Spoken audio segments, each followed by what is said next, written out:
Welcome to New Zealand's Biggest Gap Year, an epic challenge that my partner and I decided to tackle a few years back. The challenge, 365 activities all around New Zealand in 365 days. And today we are in Lake Waikaremoana, which is a hidden gem on the north end of New Zealand, and we're going to check out some of the local hiking track, including the Onepoto Cave.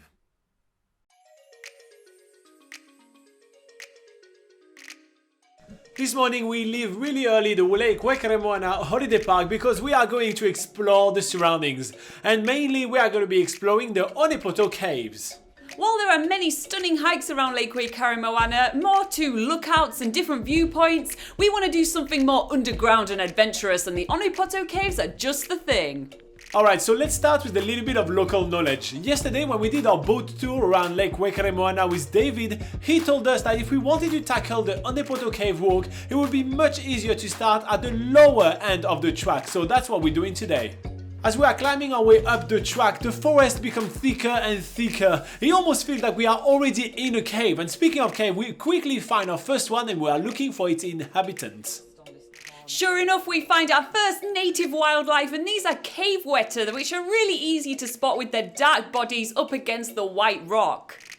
But according to Maori legend, these are not the only things that are living in these caves. Someone at the holiday park yesterday told us that a warrior chief called Tuwa used to live in here and slay any man who would come into his caves. Hopefully we don't bump into him today as well.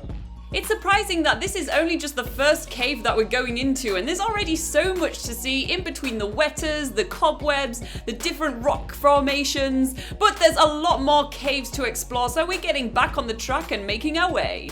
One of the really fun things along the track is that there's really heaps of little holes, nooks and cracks and hidden caves. Guys, you think I should go check it out?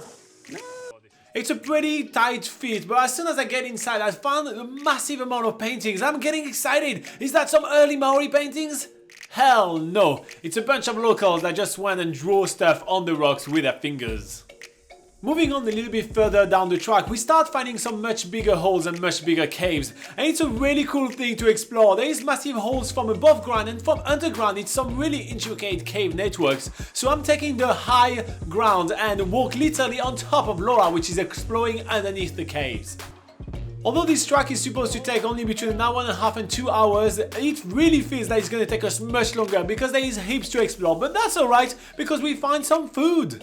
So look at what I found, some kawa, and apparently the caterpillars really love those ones, so they're gonna make amazing tea. The Onepoto Caves are not your usual cave formations that you usually find in New Zealand. These caves were formed by a landslide which was caused by an earthquake around 2,200 years ago. And it was that same landslide that actually formed Lake Waikaremoana. And these huge blocks of sandstone, they broke into jigsaw-like pieces, and some of them stacked on top of each other to create all these caves. As well as caves, the landslides created these giant bluffs with awesome viewpoints overlooking the forest and the lake nearby. I want to go that way. Yes, on some parts of the track there's not really a clear indication on which way to go, so it's quite fun to just make your own way to the next section of the track. But if you do see orange markers when doing walks in New Zealand, these pretty much keep you right. If you see any other coloured markers, however, don't follow those. They usually lead to pest traps and will send you way off course. But back to our own little adventure, we're exploring so many different types of caves. There's all sorts of different things, from small cavities to tunnels that reach up to 20 meters long. Although we've been advised to return on the track the same way, we always like to explore new places. So around the end of the track, we keep on following those orange markers all along the way, and we find ourselves a ladder out of all things. And this ladder leads us back to the road that we were driving on. We do assume that because we climbed most of the hike, we need to go down. So that's what we're going to be doing, just going down and hoping to find a car at some point. We've now been walking for about 20 minutes on this road. There was not a single car. We have not seen any sign of our cars, any signs of where we are. So, yeah, that's interesting, right? At last, after a lot of walking and a lot of doubting, we finally found our car back. We are now making our way back to our accommodation because tomorrow we're leaving the lake. And some people have actually done some kind of like semi-traditional paintings, which is really cool because at first glance I was like, holy shit, there's some early Maori paintings right here. No, it's just Bob and his finger. But, you know, I just kind of thought it was cool at the beginning, but then I realized I was an idiot, so, you know.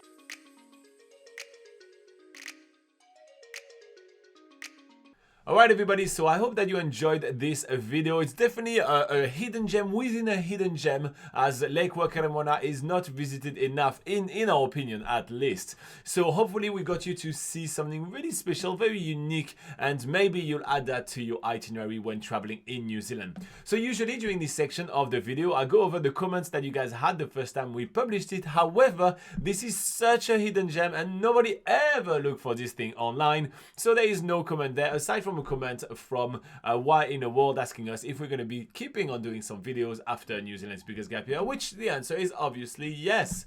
So I'm just going to take a second to remind you that every single Sunday at 8 AM New Zealand time, we host a live session. During the NZ Travel Show, we are taking all your questions about traveling in New Zealand live to help you plan the best trip ever in New Zealand. So if you feel like joining us doing this live session, it's a great place for you to get all your questions answered and make sure that you have the best time ever during your New Zealand holiday. So feel free to do so, and yeah, you can hit the subscribe button and you probably will get a notification for that.